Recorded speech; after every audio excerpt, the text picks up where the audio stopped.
જે પહેલાં પ્રશ્ન કર્યો હતો ને જે એના સંબંધમાં છે કે પુરુષોત્તમજીએ ભૂમિકામાં કીધું છે કે ગ્રહ ત્યાગપૂર્વક આપણે શ્રવણ કીર્તન જે કરે છે એની શું આકાંક્ષા એની વૃદ્ધિ કેમ સમજી શકે એના બધા શ્લોક કહી રહ્યા છે. તો પહેલાં જે 3 અધિકાર ભેદ યા તો ઉત્તરોત્તર અવસ્થા જે બતાવી હતી દુઃખની આકાંક્ષા માટે, તો એને હું શ્રવણના અંદર સમજી રહ્યો હતો. અને બીજા 3 જે છે એ કીર્તન યા ગુણગાનની અંદર, તો એ બરાબર છે એવું સમજવું? હા, એટલે શ્રવણજન્ય ભાવોની ભાવના એટલું એડ કરવાનું છે એમાં, બાકી તો ઠીક છે.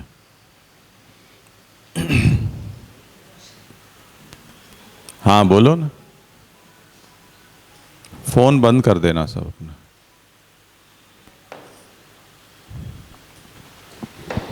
જે જ્યારે દુઃખ હોય ત્યારે પ્રભુ પ્રકટ થાય, તો આપણા દુઃખના લીધે પ્રભુને શ્રમ થાય કે એટલે એ મને સમજ નથી પડતી કે પ્રભુને કેમ શ્રમિત કરી શકાય કે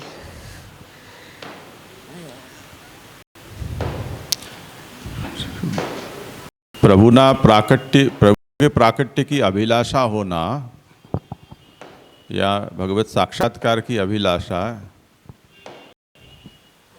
ये तो अगर भक्त है तो उसे ये होना ही है. अगर वो साक्षात्कार उसे नहीं हो रहा है तो उसके कारण उसको दुख भी होना ही है. ये जो दुख है उसके ऊपर हमारा तो कोई अंकुश नहीं है ना.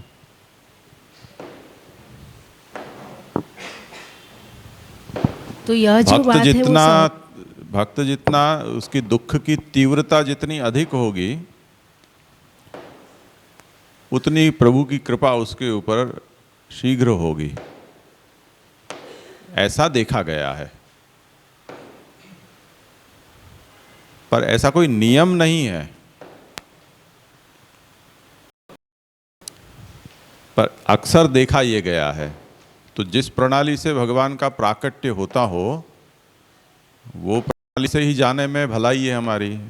जो अप्रसिद्ध प्रकार हैं या जो भगवान के केवल इच्छा के ही अधीन हैं, उस प्रकार का तो हम अनुमान भी नहीं कर सकते हैं. तो जो भी भक्तों के सामने भगवान का प्राकट्य हुआ है उनमें यही देखा गया है. शास्त्र भी इसी बात को समझाता है. तो विप्रयोग जन्य जो दुख है वो तो उसको उसका स्वभावज कहा गया है, वो प्राकृत नहीं है. पर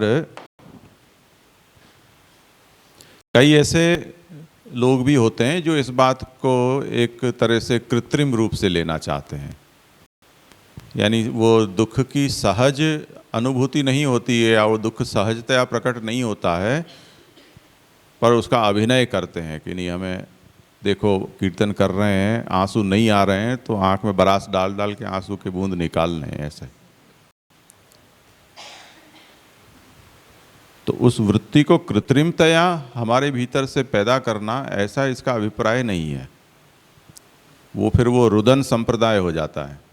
सहज होना चाहिए. हाँ. अगर सहज वो हो रहा है तो वो उसके ऊपर तो आपका वश नहीं है, मेरा वश नहीं है, तो हम क्या कर सकते हैं. और उसमें उससे अगर भगवान प्रकट होते हो तो सौभाग्य की बात है, उसमें कोई अपराध नहीं है. उसमें भगवान को परिश्रम का कोई विषय नहीं है, क्योंकि भक्त के लिए प्राकट्य ऐसा है कि इसीलिए हम प्रकट शब्द का प्रयोग करते हैं.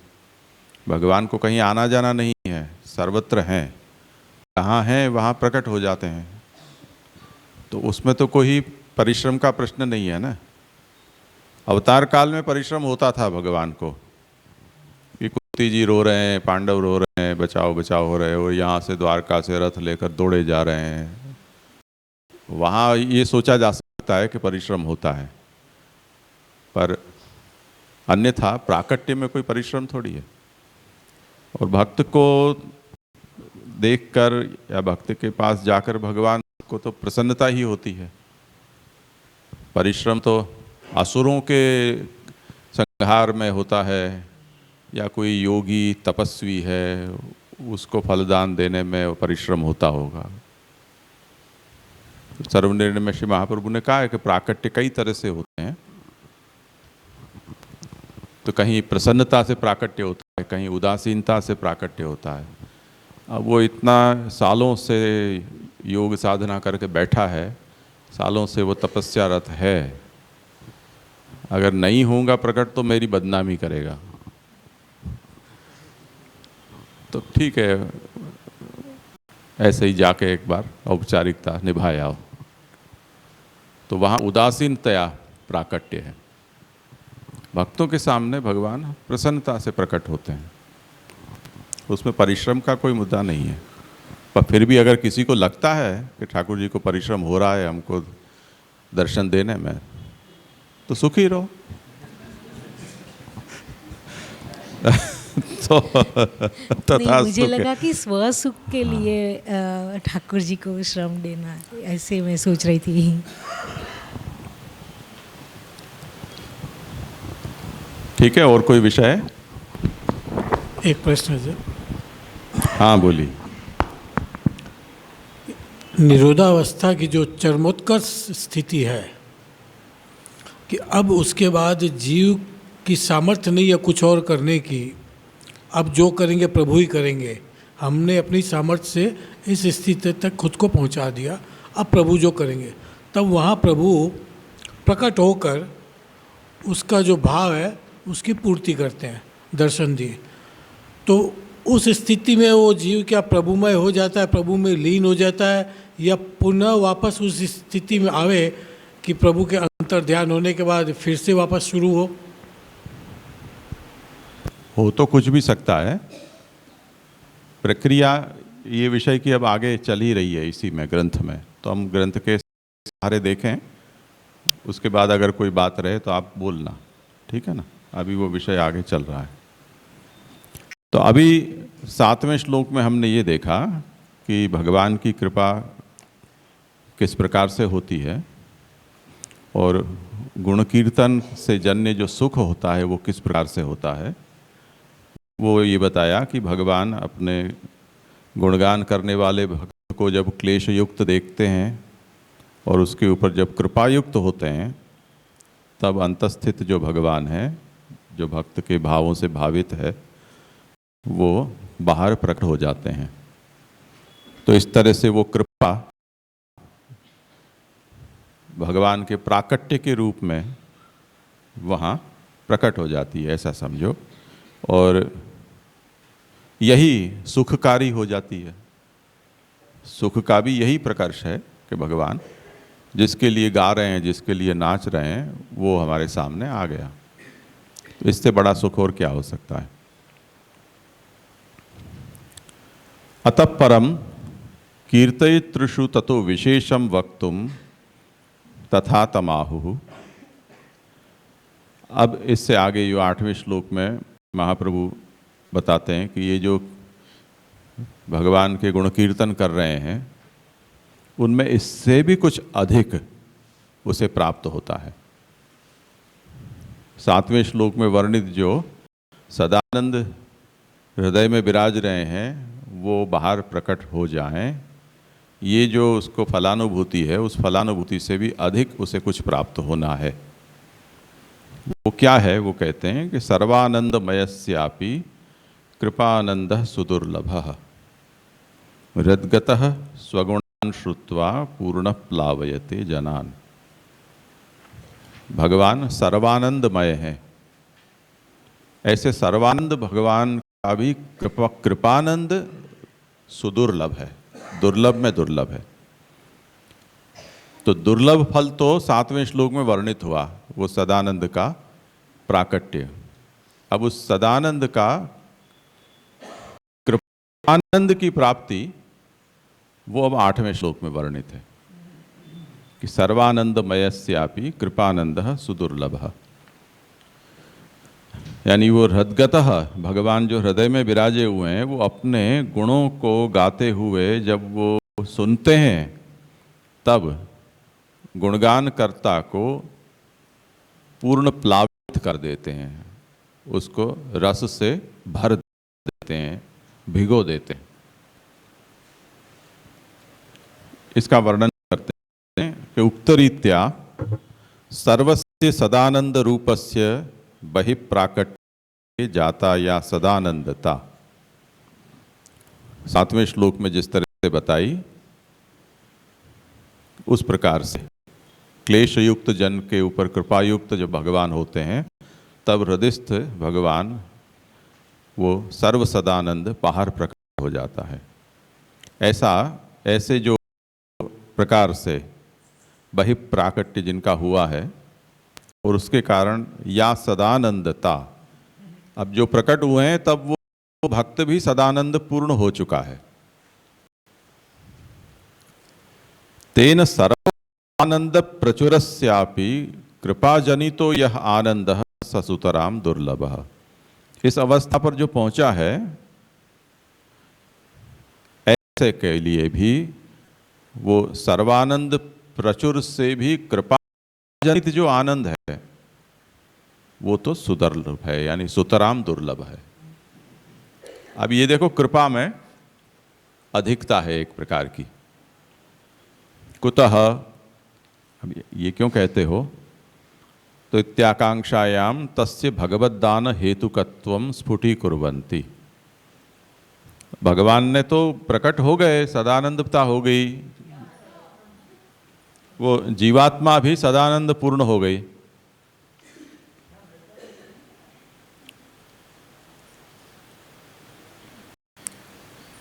तो हो गया ना, अब तो सब भयो भयो गुजराती में कहते हैं, इससे अधिक क्या, भगवान प्रकट हो गए हृदयस्थ।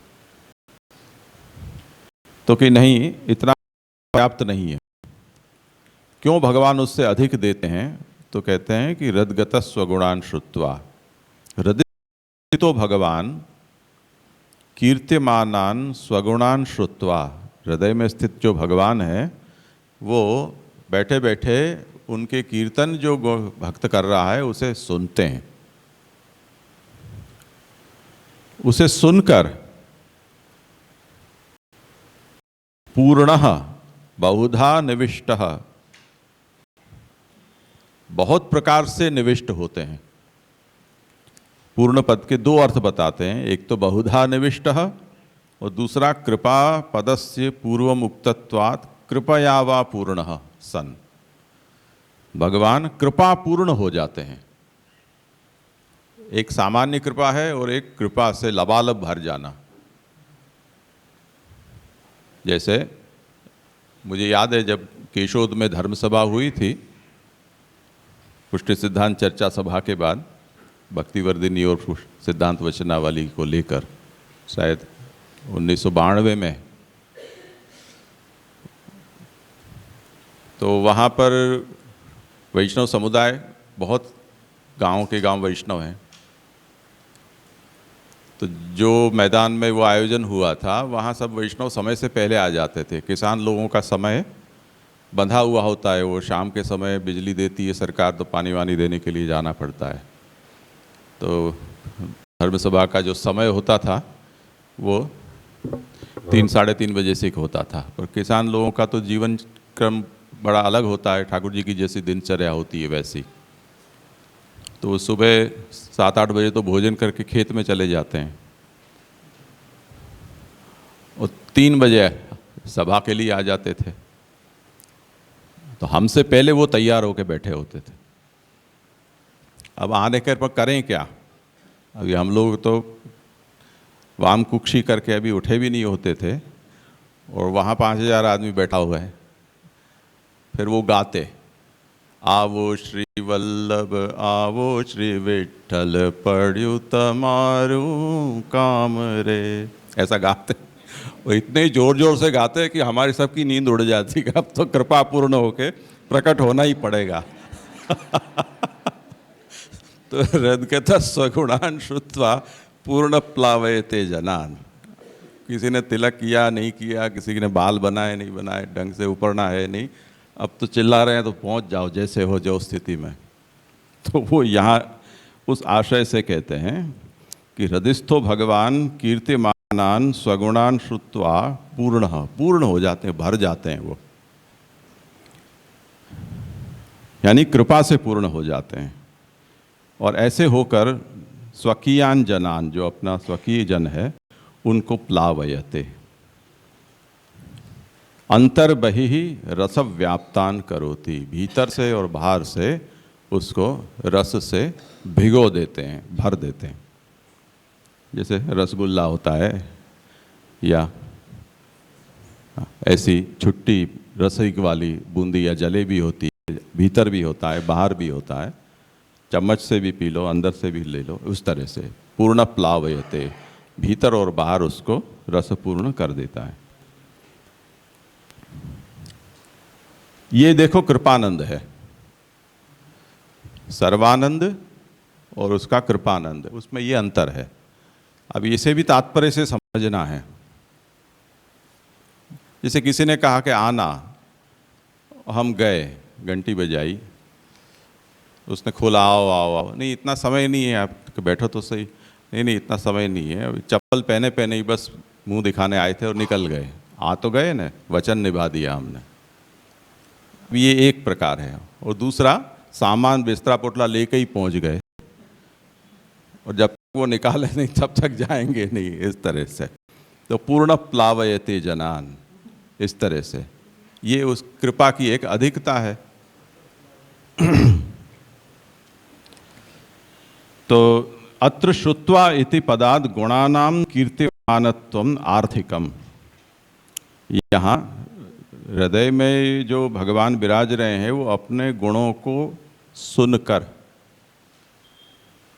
ये सुनना तो जैसे अभी देखा कि हम टेप बजा दें और हमारे कान में कुछ पड़ता रहे, ऐसे कई बार हम अनुभव करते हैं। ये जो आजकल ऑनलाइन चलता है सब कुछ, उसमें लोग घर में बैठकर जो सुनते हैं वो चालू करके, और रोटी बेल रहा है या कोई कुरियर वाले से बात कर रहा है, कोई सास बहू की चल रही है, ऐसे कभी कभी आनंद वहाँ भी मिल जाता है। तो अब वो भी तो सुनना है, कान में कुछ शब्द तो पड़ ही रहे हैं, उसे भी सुनना कहा जाता है। तो वो भगवान इस तरह से नहीं सुनते हैं। आँखों के आगे तो हमारे पलकें होती हैं तो बंद कर सकते हैं, कान के ऊपर तो ढक्कन दिए नहीं है भगवान ने, तो शब्द कान में पड़ ही जाते हैं। तो भगवान इस तरह से केवल शब्द नहीं सुनते हैं, ये आर्थिक है, यानी उन शब्द से अभिव्यक्त होती उस भक्ति के हृदय की भावना का भी भगवान अनुभव करते हैं। तो प्राकट्य केवल ऐसे ही नहीं हो जाता है। जैसे मंत्र मार्ग में कहा जाता है कि इतने मंत्र जपो, अब उसने जप दिए। अब जब आप संख्या प्रधान होकर और कोई आप संकल्प लेते हो और कोई काम करते हो, फिर उसमें वैसा आदर, वैसी भावना, वैसा स्नेह वो नहीं रहता है, तो गिनती का खेल हो जाता है। जैसे कुछ समय पहले किसी सिर फेरे ने ऐसा मनोरथ किया था 41 41 41 41 का। 41 वैष्णव 41 दिन तक 41 यमुनाष्टक के पाठ 41 बार एक दिन में। अब वो गिनेस बुक में जाने तक पहुंच गई थी बात कि ऐसा अभी तक किसी ने किया नहीं है। अब उसमें गिनती कैसे करें, तो वो कुछ कोई मटर के दाने या कोई उसके 41 गिन के रखें, उसमें डिब्बा रखें, 41 बार हुआ तो एक टन करके उसमें गिराएं 1 2 3। अब क्या लगता है कि इससे यमुना जी या ठाकुर जी इसे आर्थिक समझेंगे? वो तो गिनती का खेल है, मंत्र मार्ग हो गया। ऐसे ही 35 सर्वोत्तम हमने भी बहुत किए पाठशाला में। जगदीश भाई हमको ले जाते थे कि आज उनके यहाँ पाठ करना है, चलो 35 सर्वोत्तम करते। उसमें पहला सर्वोत्तम तो निष्ठा, श्रद्धा, आदर से करते। दूसरा आते आते तो सब श्रद्धा गायब हो जाती, अश्रद्धा हो जाती। 35 तक पहुँचते पहुँचते तो अश्रद्धा हो जाती, विपरीत भाव आ जाते हैं। किसी के पाँव दुख रहे हैं, किसी को खुजाल आ रही है, किसी की कमर दुख रही है, किसी को भूख लगी है, कोई किसी को पीछे से खींच रहा है, कोई चोटी खींच रहा है। ये ऐसे सर्वोत्तम होते थे। अभी भी ये पुष्टि मार्ग में धड़ल्ले से चल रहा है। कोई नवरत्न करता है, कोई यमुनाष्टक करता है, सर्वोत्तम करता है। तो भगवान इस तरह से प्रकट नहीं होते हैं। वो सुनते हैं, वो केवल शब्द नहीं, उसके भाव को भगवान ग्रहित करते हैं, ये तात्पर्य। तो कहते हैं कि पदाद गुणानाम कीर्तिमानत्वम आर्थिकम, श्रुत्वा ये कहा है, उससे इसे आर्थिक सुनना है। तथा च तेषु कृपया जनितो यो भगवदानंदः तेन तद् भवति। इससे ये सिद्ध हुआ कि उनके ऊपर भगवान की कृपा हुई और उससे जनित जो आनंद है वो तेन तद् भवति, उससे ये होता है। क्या होता है? पूर्ण प्लावयते जनान। वो भक्त प्लावित कब होता है? कि वो कृपा जनित भगवद आनंद उसके ऊपर बरसता है, न अन्यथा, और कोई उपाय से ऐसा प्लावन संभव नहीं है। इत्यतो दुर्लभः इत्यर्थः, इसलिए इस कृपानंद को सदानंद की तुलना में दुर्लभ कहा है। अतः इदम फलात्मकस्य निरोधस्य लक्षणम। तो इस तरह से भगवान के गुणों को गाते हुए हृदय स्थित भगवान जब उस गुणों को सुनकर कृपायुक्त होकर जब उसको प्लावित करते हैं तो ये फलात्मक निरोध का लक्षण हुआ। एवंच भक्तिवृद्धेः स्वरूपम अत्र पर्याप्नोति। तो ये जो भक्तिवर्धिनी ग्रंथ से जो बात शुरू हुई थी, यथा भक्ति प्रवृद्धा स्यात्, वो अब यहाँ वो भक्ति का स्वरूप निष्पन्न हुआ कि जब जिसके लिए ये सब किया जा रहा है वो प्रसन्न हो गया, वो प्रकट हो गया, उसकी कृपा यहाँ बरस गई। तो वो कृपानंद की अनुभूति या प्राकट्य है, वो यहाँ पर्याप्ति का सूचक है।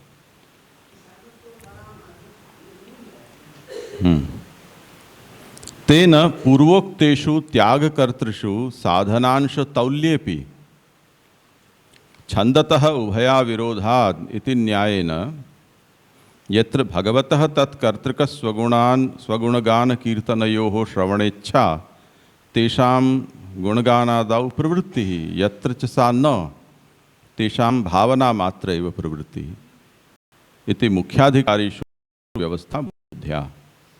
अब यहाँ हम ये देख रहे हैं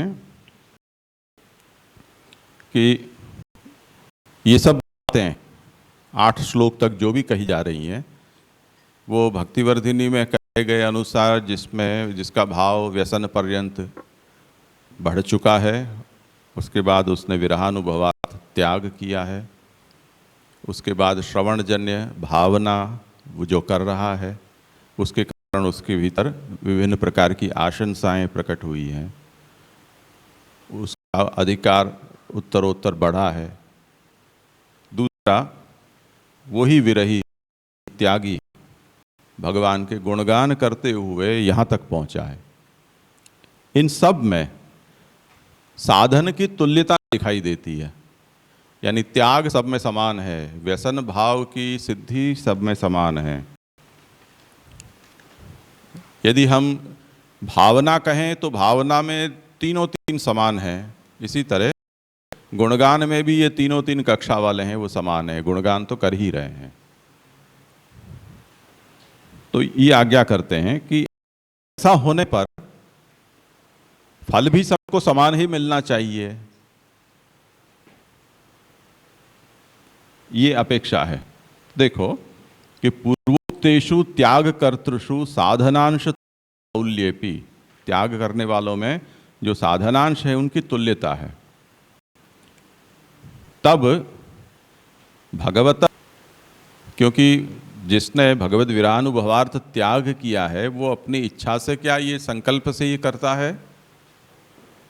तो कहते हैं कि व्यसन पर्यंत है वो तो जो भी है वो साधन साध्य माना जाता है, पर व्यसनोत्तर जो भी अवस्थाएं होती हैं या भक्त जो कुछ भी करता है वो अपने इच्छा संकल्प से नहीं कर सकता है, वो तो जो भगवान कराते हैं वो ही उससे होता है, क्योंकि अब वो उस हद से बाहर निकल गई बात। तो अब भगवान ही ये करा रहे हैं। तो क्या कारण है कि जिसने विरहानुभवार्थ त्याग किया है वो गुणगान नहीं कर पा रहा है, केवल भावों की भावना ही कर पा रहा है? क्या कारण है कि गुणगान करता है वो भावों की भावना नहीं कर रहा है, गुणगान कर रहा है? उसमें बताते हैं छंदतः उभया विरोधात, ये एक न्याय है।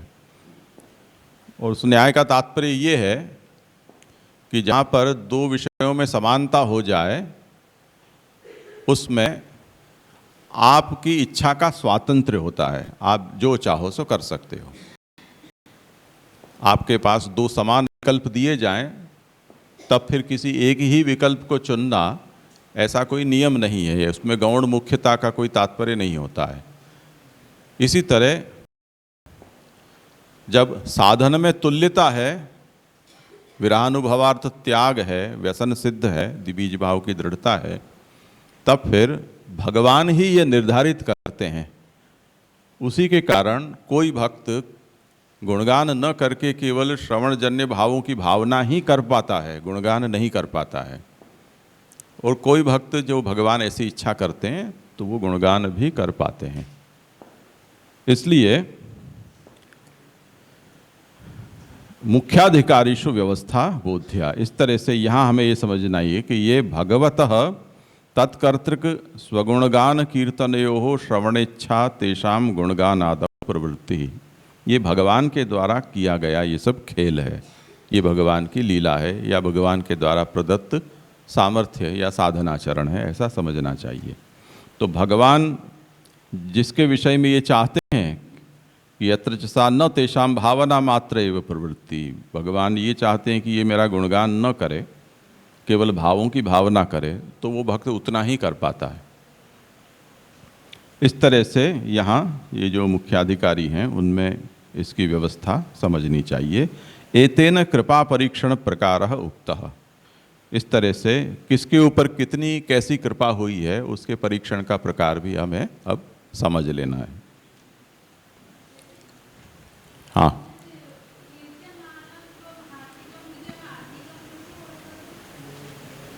શબ્દ કેવલ નથી સાંભળતા ભગવાન, એના તાત્પર્ય અર્થ ભાવ એને અનુલક્ષીને કૃપા કરે છે।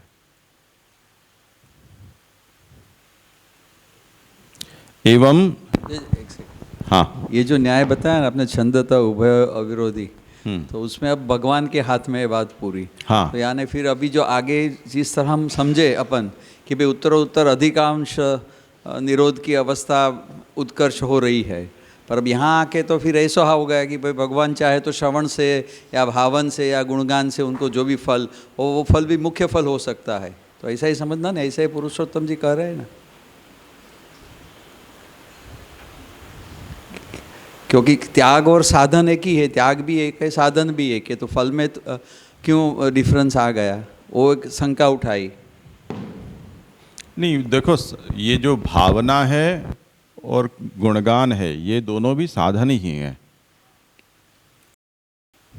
पर साधन दो तरह से हैं। एक आपके पास जैसे ग्रेजुएशन के लेवल पर आप सब इक्वल हैं, सब ग्रेजुएट हैं, उसके बाद आपके पास विकल्प मिल रहे हैं, तो आप अपनी रुचि के अनुसार अपने विकल्प को खोज रहे हो।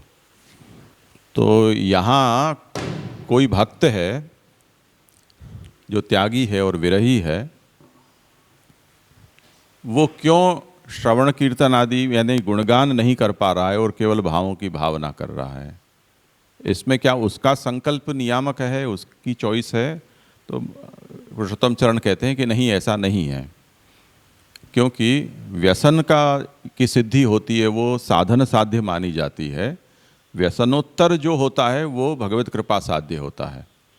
तो भगवान जिससे ये चाहते हैं कि ये भक्त केवल भावों की भावना ही करे, तो वो गुणगान नहीं कर पाता है, उसका भगवान ने अधिकार उतना ही सीमित कर रखा है।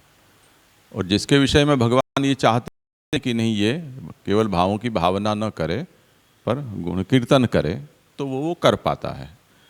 तो भेद यहाँ इस दृष्टि से पुरुषोत्तम जी ने अपने स्टैंड को जस्टिफाई करने के लिए ये समझा रहे हैं कि उन्होंने, क्योंकि 2 अधिकार बांटे ना 3-3 के, तो उसके ऊपर उनके ऊपर ये प्रश्न आ सकता है कि शुरू से जो ये आए हैं तब तो दोनों सबको की इक्वल स्टेटस है। भक्तिवर्धनी की दृष्टि से बीज भाव दृढ़ है, संन्यास निर्णय की दृष्टि से विरहानुभवार्थ परित्याग भी एक समान ही है। तो अब क्या कारण है कि यहाँ से 2 अलग अलग धाराएं चल रही हैं, एक भावना की है और एक गुणगान की? नहीं, वही मैं बात कर रहा हूँ। पर जैसे मेरा प्रश्न ये है कि फिर फल की जो रसानुभूति में फर्क आएगा या नहीं आएगा? क्योंकि वो भगवान आएगा। हाँ। अच्छा, क्योंकि भगवान ने एक को श्रवण दिया, दूसरे को भावन दिया, तीसरे को गुणगान का अधिकार दिया। हाँ, तो जैसे हमने ये देखा कि उद्धवागमने जात उत्सवा सुमहान यथा वृंदावने गोकुले वा तथा में मनसी क्वचित। अब उसे इस तरह से भावन करते हुए किसी को दुख की, किसी को सुख की, या किसी को सुमहान उत्सव की आशंसा हुई, तो भगवान उसकी आशंसा को पूर्ण करेंगे। ये उसको प्राप्त होती फलानुभूति है। गुणगान करता है, उसमें उत्तरोत्तर भाव की अभिवृद्धि करते हुए, गुणगान में तत्परता बढ़ाते हुए भगवान का मध्यकाल में सुखरूप होना, उसके बाद सदानंद का प्रकट होना और उसके बाद कृपानंद का प्राकट्य, ये गुणगानकर्ता में प्राप्त होने वाली फल की अनुभूतियां हैं। इस तरह से वो बातें तो आगे बढ़ेगी ना।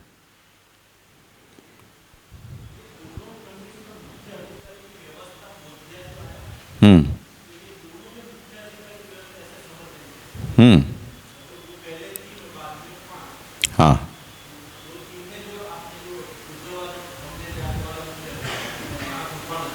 हाँ, कृपानंद वाला होता है। जी जी, ये जो 6 श्लोक में आता है ना, गुण गाने सुखा वाप्ति, तो वो ऐसा सुख का अनुभव करता है जो जैसा सुख सुखदेव जी आदि को भी नहीं मिला। तो सुखदेव आदि हाँ, ऐसे सुख का अनुभव करता है हाँ, जैसा सुख सुखदेव आदि को नहीं मिला। तो उसका शेष है वो 6, 7वां 8वां गिना जा सकता है, जैसे कैसा सुख। तो उसका एक्सप्लेनेशन कह सकते हैं इसको 7वां और 8वां कैसे कृपा ने उसको एकदम उसको एकदम भिगो देंगे पूर्णतया, ऐसा। मतलब गुणगान के प्रभाव से जो सुख का अनुभव गुणगानकर्ता को होता है वो सदानंद का प्राकट्य या कृपानंद का प्राकट्य के रूप में होता है, जो कि सुखदेव को जीवन मुक्ति की अवस्था में प्राप्त नहीं होता है, ऐसा आपका कहना है ना? हाँ, ठीक है, उसी का निदर्शन है। इतना ही नहीं, पर जो गुणगान में ये सदानंद और कृपानंद से पूर्व भी जो सुख दान करते हैं, वो सुख भी जीवन मुक्त को होने वाले मुक्ति की अवस्था में सुख से उत्कृष्ट है, ऐसा भी हमें इसमें समझना चाहिए। उसका कारण ये है कि जो जीवन मुक्त को सुख की प्राप्ति होती है वो तो स्वरूप स्थिति रूप होती है। बंधन मुक्त हुआ है हुई आत्मा उसकी, उसी रूप में वो सुख है। उपलब्धि के रूप में वहाँ कोई सुख नहीं है। और यहाँ तो भगवत गुणगान जन्य सुख है, तो कुछ एक्स्ट्रा उसे मिल रहा है, ऐसे समझना चाहिए। जे जे और एक क्लेरिफिकेशन, जो पहले 3 जो श्रवण वाले बताए अधिकारी, जो श्रवण से उनको निरोध की प्राप्ति हो जाती है, उसको फल देते हैं भगवान, तो उसका अभी यहाँ पे कोई वर्णन नहीं है ना उसका? नहीं, तो क्या फल इसका मिलेगा? हाँ। वो आगे आएगा कि नहीं? नहीं, ये उससे आगे बढ़ चुका है। अब नहीं, जो वो तो दोनों अलग हो गए। श्रवण वाले एक अलग हो गए कैटेगरी, ये गुणगान वाले हो गए। तो श्रवण वाले को क्या फल मिला उसका कुछ इसमें निरूपण नहीं है ना? या तो उनका अधिकार उत्तम होके और वो गुणगान कर्ता में वो पहुंचेंगे तब एक संभावना ये है। अगर भगवान ऐसा नहीं चाहते हैं, जैसे कि अभी पुरुषोत्तम जी आज्ञा कर रहे हैं, उनको वहीं तक सीमित रखना चाहते हैं, तो वो भावों की भावना से ही वही उनका साधन है और उसी से उनको आगे जाकर फल की प्राप्ति होगी, जो कि संन्यास निर्णय ग्रंथ में बताई गई है।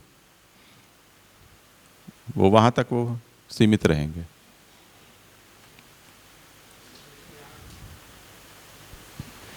हमने आगे ये देखा था कि मैं मनसी, ये इसका जस्टिफिकेशन इस तरह दिया गया था कि सारे जो भक्त हैं उनकी कंपैरिजन तो हम कर ही नहीं सकते आज के आधुनिक युग से। अब यहाँ ये कहा जा रहा है कि कीर्तन का जो कैटेगरी या अधिकार है वो और ज़्यादा आगे गुण है उन, तो वो कैसे समझा जाए? वो तो शहजाय महाप्रभु का अभिप्राय है, पुरुषोत्तम जी के साथ उसको मिक्सअप क्यों कर रहे हो? तो उन्होंने स्पेसिफाई किया ना, पुरुषोत्तम जी का वो मत थोड़ी है। अच्छा, वो कंपैरिजन। ठीक।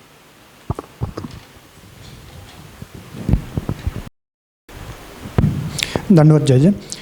7वें और 8वें श्लोक में हम अधिकार भेद या अवस्था भेद समझ सकते हैं, क्योंकि ये प्रश्न है, क्योंकि यहाँ पे 8वें श्लोक में जब सुदुर्लभ कहा जा रहा है तो वो मतलब सुदुर्लभ शब्द है वो अवस्था भेद या अधिकार भेद को संकेत करके कहा जा रहा है, या फिर ये दोनों आपस में जुड़ी हुई बात है कि प्रभु जैसे 7वें श्लोक में जीव की क्लिष्टता को देखकर उस पर कृपा करने के लिए भीतर विराजे हुए बाहर प्रकट हो जाते हैं, और फिर उसके बाद में जो 8वें श्लोक वाली बात है कि उसका जो किया हुआ गुणगान है उसको आप श्रवण करके उसको ओतप्रोत कर देते हैं आनंद से। तो ये दोनों आपस में जुड़ी हुई बात है, या फिर अलग अलग जीवों के लिए कही गई बात है कि उनका अधिकार अलग अलग है इसलिए एक के लिए सुदुर्लभ है? नहीं, अधिकार यहाँ का अलग है। अतः परम कीर्तयितृषु ततो विशेषम वक्तुम, उसी गुणगान कर्ता को अब इससे भी अधिक फल भगवान देते हैं, उसका निरूपण किया गया है 8वें श्लोक में। तो अधिकारी भेद नहीं है, अवस्था भेद हम कह सकते हैं।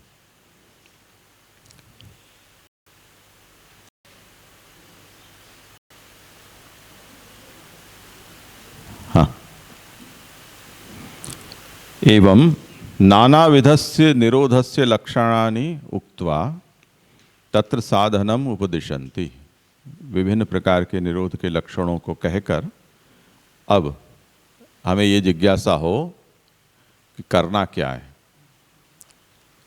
साधना क्या, करना क्या चाहिए, तो उसका उपदेश करते हैं कि तस्मात् सर्वं परित्यज्य निरुद्धैः सर्वदा गुणाः सदानंद परैर्गेयाः सच्चिदानंदता स्वतः या ततः। इसलिए सब कुछ छोड़कर जो निरुद्ध हैं उनको सर्वदा गुणों को गाना चाहिए, सदानंद पर होकर। उससे सच्चिदानंदता स्वतः होती है, या उससे सच्चिदानंदता प्राप्त होती है। तो करना क्या है? गुणगान करने हैं।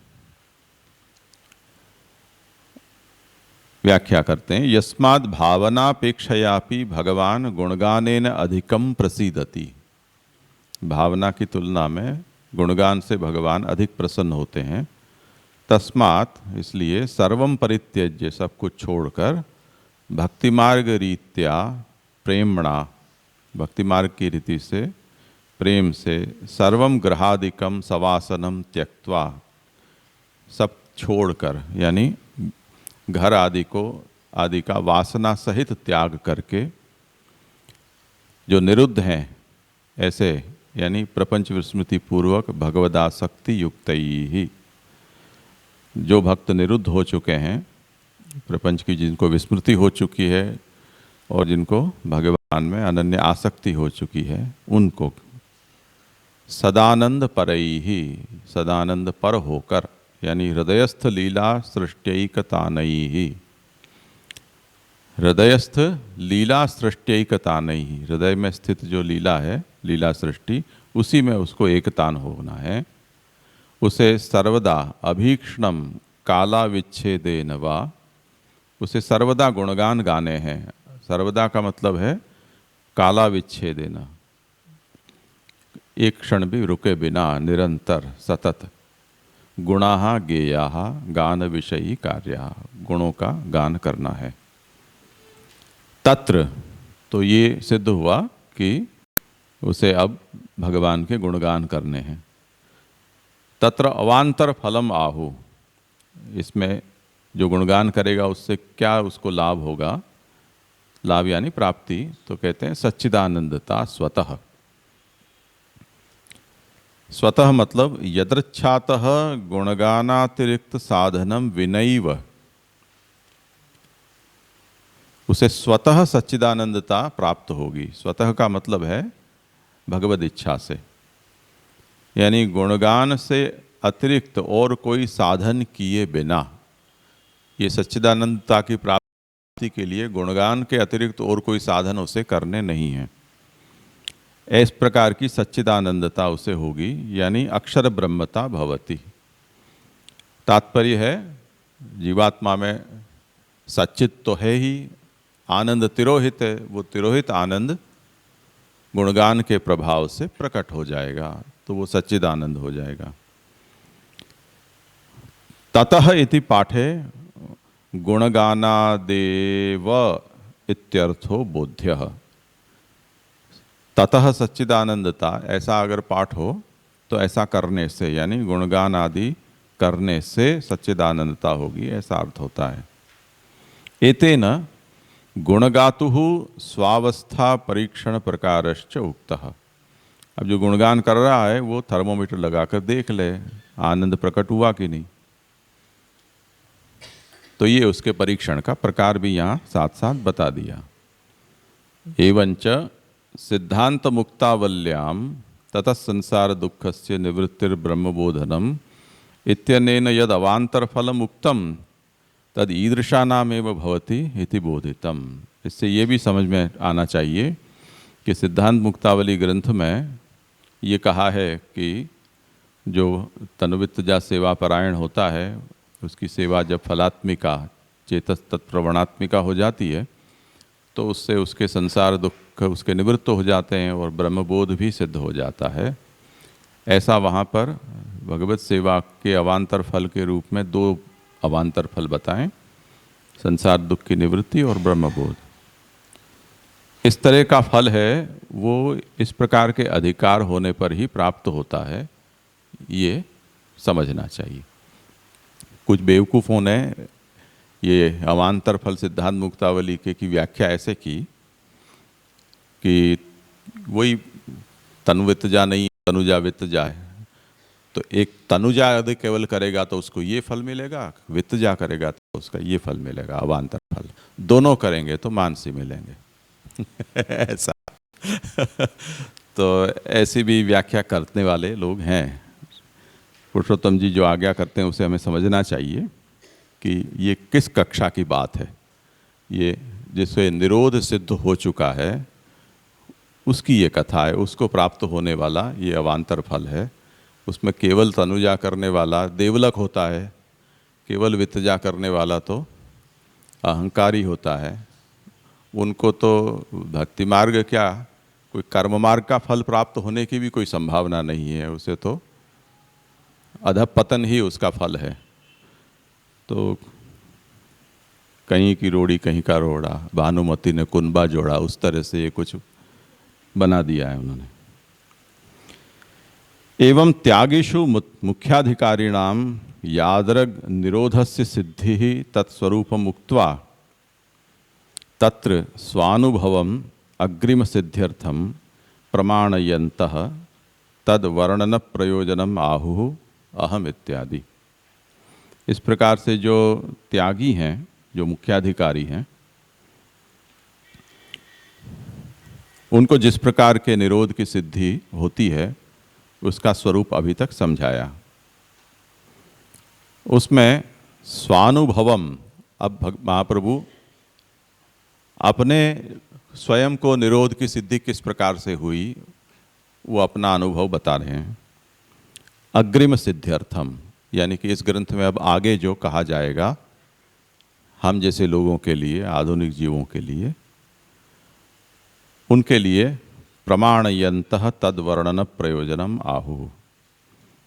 हमें महाप्रभु अपना उदाहरण देकर समझाना चाहते हैं कि अगर तुम भी कुछ चाहते हो हासिल करना तो मैंने जिस तरह से हासिल किया है उसे उदाहरण बनाकर तुम आगे बढ़ना। तो वो क्या करते हैं कि अहम निरुद्धो रोधे न निरोध पदवीं गतः निरुद्धानान्तु रोधाय निरोधम वर्णयामि ते। अहम रोधे न निरुद्धः, रोध से मैं निरुद्ध हुआ हूँ, और निरोधम पदवीं गतः, निरोध की पदवी को प्राप्त हुआ हूँ। अब जो निरुद्ध हैं उनके रोध के लिए मैं ये निरोध का वर्णन करता हूँ। वो बताते हैं कि अहम निरुद्धः पूर्वोक्त रीत्या भगवदासक्तः, यानी प्रपंच विस्मृति पूर्वक भगवान में मैं आसक्त बना हूँ। किस तरह से? रोधे न, मैंने भी कुछ रोध किया है। संसारावेश राहित्यात् इंद्रिय निग्रहेण, वो रोध कैसे किया है कि मैंने संसार आवेश को मेरे में से दूर किया है और इंद्रियों का भी मैंने निग्रह किया है। इस तरह से रोध से मैं निरोध को प्राप्त हुआ हूँ। इस प्रकार से निरोध मार्गम प्राप्त सन, निरोध मार्ग को प्राप्त होकर निरुद्धानाम रोधाय, जो निरुद्ध हैं उनके रोध के लिए, यानी संसारावेश राहित्याद्यर्थम, उनके भीतर से भी संसार का आवेश दूर हो, इसके लिए तम वर्णयामि, यानी उस निरोध का मैं वर्णन करता हूँ। तो प्रयोजनांतर शंका निरासे, ये जो निरूपण महाप्रभु करना चाहते हैं उसमें ये जो आधुनिक जीव हैं उनमें से संसार का आवेश दूर हो और वो निरोध को प्राप्त हों, इसके अतिरिक्त और कोई प्रयोजन इस वर्णन के पीछे नहीं है। और ते इति पाठे तु चतुर्थी, अगर कहीं ऐसा हो कि निरुद्धानान ते रोधाय, पता नहीं कैसे होगा, तो चतुर्थी समझना है, मतलब उनके लिए हाँ वर्णयामी तम की जगह ते होए तो हाँ ऐसा ही प्रसिद्ध पाठ है, वर्णयामी तम नहीं पर वर्णयामी ते, तो उनके लिए मैं ये वर्णन कर रहा हूँ, ऐसा उसका मतलब होगा। और तम हो तो निरोध का वाची वो होगा। तथा च यः कथम भक्ति वृद्धि इत्यादिकं पूर्वं पृष्टवान् तस्मै तुभ्यं तदर्थम अग्रे वर्णयामि इत्यर्थः। तो वो ते पाठ हो तो ये मतलब होगा कि कोई किसी ने पूछा कि भाई भक्ति की वृद्धि कैसे होगी, तो अब मैं तुमको समझा रहा हूँ कि ऐसे होगी। तो वो ते वर्णयामि, तुम्हारे लिए मैं ये वर्णन कर रहा हूँ। ये डायरेक्ट स्पीच में महाप्रभु उसके साथ संवाद कर रहे हैं, वो लिख दिया है यहाँ, ऐसा उसका मतलब समझना चाहिए। जी जी हाँ। ये 9वां श्लोक था ना, उसका खाली प्लेसमेंट, मतलब ये जो पूरा ग्रंथ हुआ, पुरुषोत्तम जी ने जो आज्ञा की कि जो घर छोड़ चुका है भक्तिवर्धिनी वाला, क्योंकि अभी तक उतने ही चले हैं, तो उनके लिए वो आशंका के निराकरण के लिए आए, तो वापस उसका साधन आना और घर छोड़ना, मतलब निरोध का जो आया कि जो घर छोड़ चुका है त्यागी, जो हमने इधर संन्यास निर्णय या भक्तिवर्धिनी का पहला देखा, जो भक्त घर छोड़ चुका है और उसको जो फल की प्राप्ति होगा उसका स्वरूप कैसा होगा, उसके आशंका में निरोध लक्षण ग्रंथ आया। तो ऑलरेडी वो साधन तो आगे कहे, उसके फल के रेफरेंस में निरोध लक्षण ग्रंथ आया कि ये कर रहे हैं तो उनके भक्ति का स्वरूप कैसा होगा। तो वापिस यहाँ जो आया ना कि ये निरोध का लक्षण कह के अब साधन का मैं उपदेश कर रहा हूँ 9वें श्लोक में, और उसमें वो साधन भी वही कहा कि घर सवासन छोड़ के फिर ठाकुर जी में निरुद्ध होना प्रपंच विस्मृति पूर्वक। तो ये उसको समअप कर रहे हैं, क्योंकि एक ही बात हुई ना, आगे जो 2 अधिकारी बताए वो घर छोड़ने वाले ही बताए, इधर संन्यास निर्णय में बताए या भक्तिवर्धिनी में बताए। तो वापस ये साधन यहाँ लाने की क्यों जरूरत थी, क्योंकि नहीं तो पूरा ऐसा। वही तो 8वें श्लोक के समापन में पुरुषोत्तम जी ने यही बात कही ना कि दृढ़ बीज भाव वाला है, गृह त्यागी है। अब एक भावों की भावना कर रहा है, एक गुणगान कर रहा है। अब भगवान की इच्छा इसको हम कहें, पर जो कर्तव्य की जिज्ञासा कर रहा है उसे इससे हम कर्तव्य क्या कहेंगे? कि तुमको जो ठीक लगे वो करो, ये कहेंगे? तो महाप्रभु कहते हैं कि नहीं, सदानंद तस्मात् सर्वं परित्यज्य निरुद्धई सर्वदा गुणा ज्ञेयः। क्योंकि भगवान भावों की भावना की तुलना में गुणगान को अधिक श्रेष्ठ मानते हैं। तो जो कर्तव्य की जिज्ञासा लेकर सामने आया है उसको हम क्या कहेंगे? तो तुम गुणगान करो, भावना होना छोड़ दो।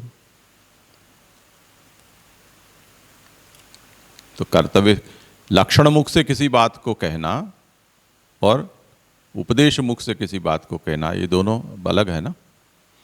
लक्षण मुख से तो जो जैसा है उसका लक्षण बता दिया, उसकी कक्षा बता दी, उसको प्राप्त होने वाली सिद्धि बता दी, अवान्तर फल बता दिया।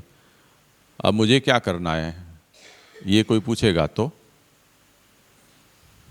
ये यूनिवर्सिटी में या सब जगह प्रोस्पेक्टस देते हैं, उसमें वहाँ जितने भी कोर्सेज पढ़ाए जाते हैं उनसे जुड़ी हुई सब जानकारियाँ होती हैं। उसमें तो सभी कुछ होता है। अब कौन से अधिकारी को, कैसे रुचि वाले को क्या करना है, उसके लिए फिर से उसको कोई गाइडेंस लेना पड़ता है कि मैं इसमें से क्या करूं। तो अब वो यहाँ कहा जा रहा है कि गुणगान करना चाहिए।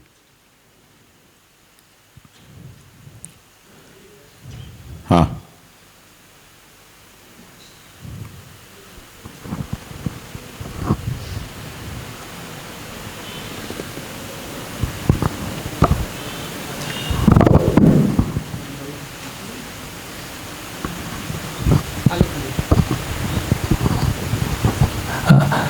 जी, जो 10वें श्लोक में जो महाप्रभु जी बता रहे हैं कि मैंने इस प्रकार से किया है, तो उसमें तो सभी आ जाएगा ना। उसमें कोई पर्टिकुलर ये जो अगली 2 जन की बात की, श्रवण और गुणगान वाले, उनको ना कहकर सबको ही कर रहे हैं ना। जो भी है महाप्रभु जी के शरण आए सबके लिए है ना। ये अभी 9 तक वो सब कंप्लीट हो गया है। ऐसा है कि अभी ये नया चालू हो रहा है 10 में से। अब कर्तव्य का साधन क्रम बताएंगे ना। ओके, अभी तक स्वरूप बताया, लक्षण बताया, उसके परीक्षण का प्रकार बताया, अवस्थाएं बताई, उससे प्राप्त होने वाले मध्यपाती और फल बताएं। अब कर्तव्य को समझाते हैं। लेकिन ये जो बता रहे हैं तो सबके लिए है ना। जो ग्रह सेवा कर रहा है उसके लिए भी यही है।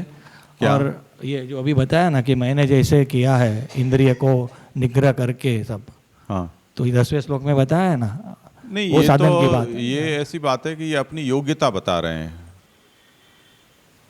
जैसे कोई हमको ये कहे कि ये आप खाओ, बहुत अच्छा है, फ़ायदा करे। जैसे हम लोगों को, कई लोगों ने कहा कि आप अखरोट खाइए, अखरोट से आपकी प्रेशर की गोलियां बंद हो जाएंगी। मैंने कहा आप खाते हो? शुरू में खाया थे 15 दिन,